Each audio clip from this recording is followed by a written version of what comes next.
We were promised a better life in our home countries, where we were told that privatizing socially owned enterprise or state-owned enterprise will make things run more efficiently. Instead, the quality remained almost the same or even has decreased, and the price was increased until it became an unaffordable luxury. Some corporations are more efficient than government, but their motivation is not the health or the well-being of the people. It's only about profit. Everything else, their image, their human resources, their public relations, only exist to protect the reality behind it. Once upon a time, we were told that nationalization would prevent growth by limiting competition, that our countries were nothing without the companies that invested in us, and so they privatized everything. Everything in our country was owned by people that had no connection to our workers, and the ordinary people, by those who never had our interests at heart. They didn't care about our survival or well-being. They just wanted to turn a profit by raping our land, by exploiting our people, our industry, and our resources. They took everything we built and made it theirs. First, by creating nationalism to justify war, building the capital for capitalism, and then when they gave us what they call liberty and democracy, everything we had was still owned by them.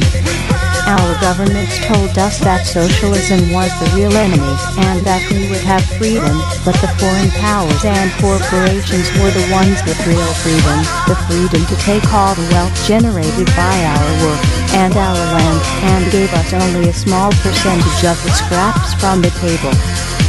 Their lust for power and their greed drove them to betray not only us, but themselves, and the word of their own God. People talk about change and working within the system to achieve that.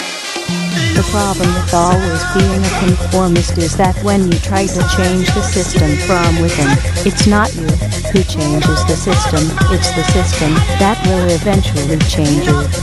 There is usually nothing wrong with compromise in a situation, but compromising yourself in a situation is another story completely, and I have seen this happen long enough in the few years that I've been alive to know that it's a serious problem. The Balkan region is a huge colony of countries whose governments are cowards in the face of economic imperialism. It's the business giants and the government officials who make all the real money. We have whatever they get down to us. My enemy is not the average working man. It's not the kid down the block, or the kids I see on the street. My enemy is the man I don't see, the people in the parliament, the corporate monopoly owners, fake liberal politicians. Those are my enemies. Those are the real motherfuckers that we need to bring it to, not the poor, broke-ass policeman that follows the orders and that's too stupid to know shit about the way things are set up. You cannot change the past, but you can make the future, and anyone who tells you different is a fucking lethargic devil. Right now there are a lot of people looking for a revolutionary leader. They are looking for someone to step up against the government and the bankers, and to provide a specific plan of action. One doesn't have to look very far to find evidence for this. The calls for leadership aren't always explicit. Sometimes it's just as simple as someone asking, "What now? What do we do?" But make no mistake, when you say things like this, you are in fact advertising that you are looking for someone to guide you, and for someone who is looking to take the reins, you are letting him know that the opportunity is there. This is a very dangerous situation, because what we have is a power vacuum and a lack of clarity as to how that vacuum should be filled. It's dangerous because someone could easily arrive on the scenes right now, tell you what you want to hear, and lead you in a direction that would be far worse than your current situation. And yes, it most definitely could get worse. Those who can't see that don't know their history. Now I could try to tell you that the desire for leadership is a psychological fault or a sign of weakness, but that really wouldn't fair. In itself, the desire for leadership is natural. It is a built-in aspect of our disposition as a species. Just like wolves and gorillas always end up with alpha males and alpha females, humans will probably always have the tendency to have a leader of the pack to some degree.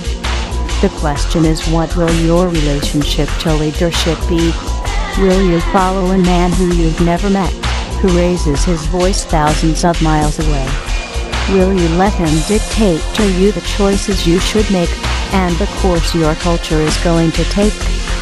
That doesn't seem likely to be the path to freedom. The reality of the matter is this: we don't need one strong man, one charismatic leader, to head the charge. We need every single one of you to take responsibility for where we are headed, and to start doing everything in your power to change course. This doesn't mean you need to attempt to control those around you, or to try to gather followers. Leadership isn't about the number of followers you have. Leadership is simply the capacity to think independently and to take action without asking permission. A real leader doesn't wait for someone else. They do what needs to be done because they feel it is their duty. What we need right now are demagogues and sycophants, prophets and disciples. What we need are reluctant leaders, individuals who have absolutely no desire to stand above others, and who are much more interested in building up those around them than they are in rising to great heights politically. If you don't see anyone like this around you, the answer isn't to complain or to criticize those who are trying. The answer is to be that leader. This doesn't mean you have to have a plan. This doesn't mean you need to know how to organize people or to be a charismatic public speaker. Leadership isn't a specific skill, it is strength of character. Rosa Parks was not a trained orator. She didn't have any experience managing political movements or media campaigns, and she didn't have to. Her act of courage inspired those who did have such skills to take the next step. This is an important concept to internalize. We cannot know the full effect of our actions, and we should not act based on what we expect the results to be. The only way we can succeed is if we all take stock of the world and our place in it, and make the decision to take action, however small that action may be, and regardless of the outcome. If every single one of you take that stand for yourself, then the question of who will lead will be irrelevant. Remember, the true leader do not create followers, they create more leaders. On the 5th of November we are gonna march worldwide against injustice in the world. In Croatia we are going to have protest against privatization and the sale of 28 state-owned companies, against capitalism, against banksters, against evictions or ejection of people from the homes on the street, against the government and the corrupt politicians, against unemployment. The Croatia is facing bankruptcy, and the time has come for the people to unite as one for the better tomorrow, and for the future of our children. The time is ticking, and we must stop the total destruction of the state. Capitalism is dying, and we need to kill it as faster as we can. We have to introduce a new system, the system that represents a mix of socialism and direct democracy. Workers of the world, unite. You have nothing to lose but your chains.